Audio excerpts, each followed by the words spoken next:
Welcome to the Political Rant with me, the voice, right here on Ghanaians TV. Please like, comment, subscribe, share, turn on the notifications so that anytime videos of this nature are uploaded, you'll be notified.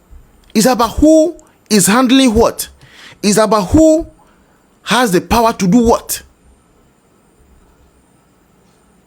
That is it. Look at the way nations are rushing over AI. Everybody wants to be the world power when it comes to AI. And while people are fighting over AI, we are here fighting over Nkoko and nkitikiti. People are running to renewable energy, green energy. We are still here. We are crying over 5 hours of fuel left. Meanwhile, there was a candidate who was saying that we can have 2,000 megawatt of solar energy to take care of households so that industry can be pushed to the hydroelectric power and then the plants. We said we didn't want this. We as a people, we went to vote for something that would put pressure on our CD every 2 weeks. Because every 2 weeks we have to order for fuel from Rotterdam.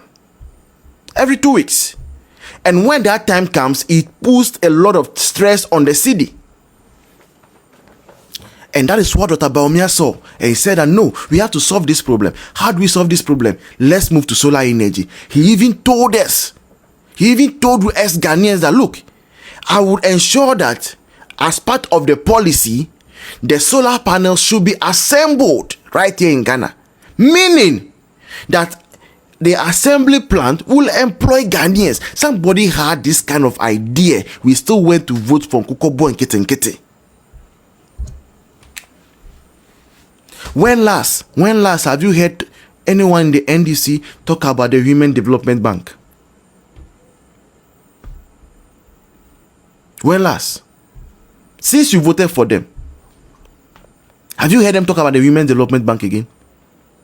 Have you? No. It was all fanfooling. 419. What didn't we tell Ghanaians? We told you that the 24-hour economy thing they were talking was fraud. We told you.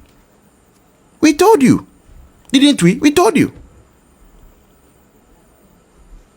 We told you that 24-hour economy, it was fraud. You thought we were lying. Today, they asked the finance minister what a 24-hour economy. He tells us that it is about the real sectors of the economy, not talking about pharmacies and the people who are cooking and all those.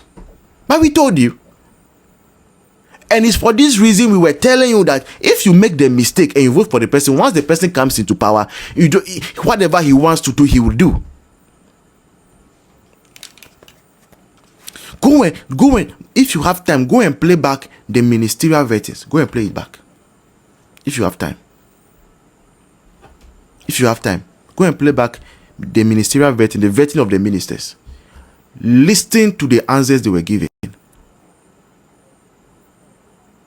Short, thank you so much for what you've done. Let me follow you, Short. For mobilizing the likes. Please, let's all follow Short 232 for me. I love how you did it, Short. Thank you. We told you it was fraud, didn't we? We told you. Now you see our faces. Now he has come to power. Whatever he likes. Now we are told that Nkoko stood on the floor of Parliament to tell us that John Mahama can appoint up to 7,000 people. He said it on the floor of Parliament. Parliament is a house of record. A house of records. Auntie Pauline said, more the voice, more fire. You are doing an amazing job. Thank you very much, Auntie Pauline. He says they will appoint up to 7,000 people. Ask yourself, the 7,000 people, are you part? Do you have the certificate? We told you when you guys amassed yourself and you went to sack people from their workplace, we asked you that you do think just stand up and go there. You need a certificate. Even if there's vacancy, you need a certificate. You need an expertise. There are certain positions that even if you don't have expertise, politically they can push you there, like the way they have pushed Samejefi to PMMC, and we are going to suffer as a nation from it. Because that company is the company that will be weighing the gold for oil policy. Which gold for oil policy they spoke against in opposition. Today they are saying it's a good thing. They are going to continue it. Ghanaians have been deceived. Ghanaians have been deceived. You have ministers who come for vetting, and they ask them, how are you going to raise the money to do this thing you have said? He says, I don't know about that. It all depends on the finance minister. And I'm like, really?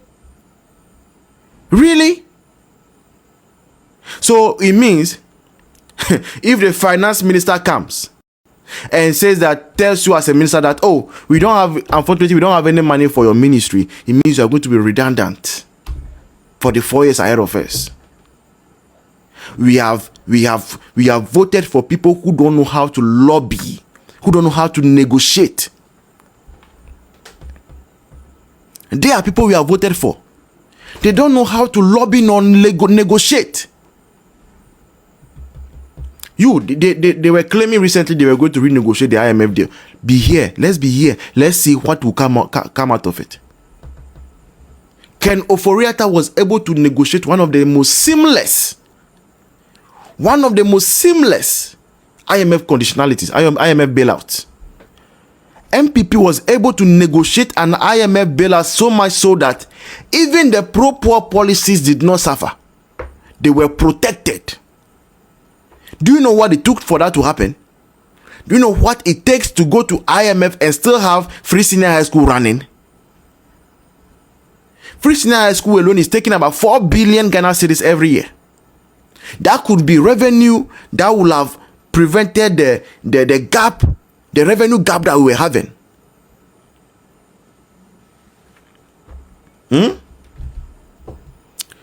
So IMF was insisting that government of Akufo-Addo should do without free senior high school.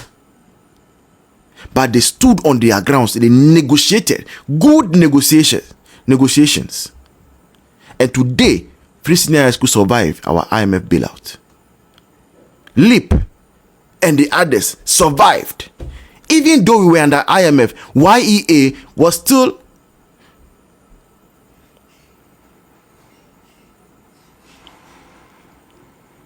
please, let's power tap on the screen. Let's power tap. They are reporting the live. So let's power tap on the screen. Let's get to 15,000 likes so I can continue. Let's power tap. They are reporting the